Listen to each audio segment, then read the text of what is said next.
все гниет.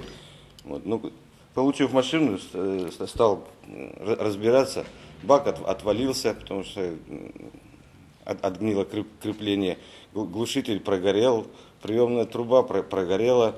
Вот. Ну, соответственно, все это на место поставил. Дальше другие беды. Двигатель, сгорел стартер.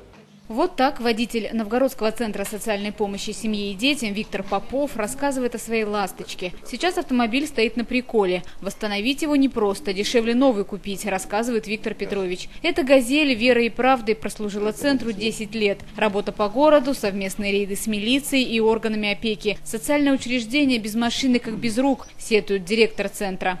Чтобы мы могли поучаствовать очень быстро, среагировать на какие-то трудности в семьях. Это бывают же конфликты между родителями и детьми. Очень хочется помочь тем семьям, где присутствует и алкоголь лишний, где-то мамочке помочь устроиться на работу, потому что одно горе тащит за собой цепочку других.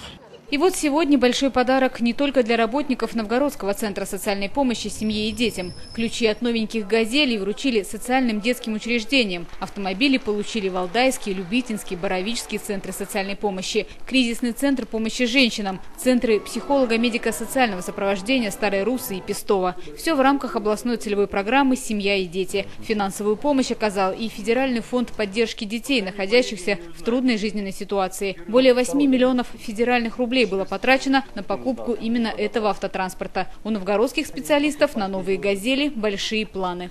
Кроме наших бытовых и ежедневных нужд, мы будем работать по новой этой программе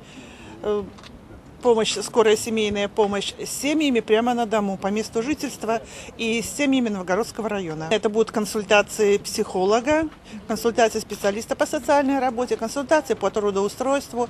Может быть, нужно будет не единожды работать по восстановлению родительских отношений между родителями и детьми, бабушками и дедушками.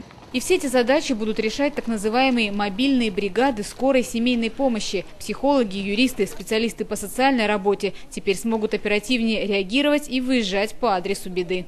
Чиновники обещают, что нынешний подарок не станет последним. Область продолжит сотрудничество с фондом поддержки детей, находящихся в трудной жизненной ситуации. В ближайшие 2 года Новгородчина получит еще 20 миллионов рублей. Часть этих средств потратят на специальное реабилитационное и медицинское оборудование для детских социальных учреждений. Валентина Бушуева, Руслан Мирханов. Новости Великого Новгорода.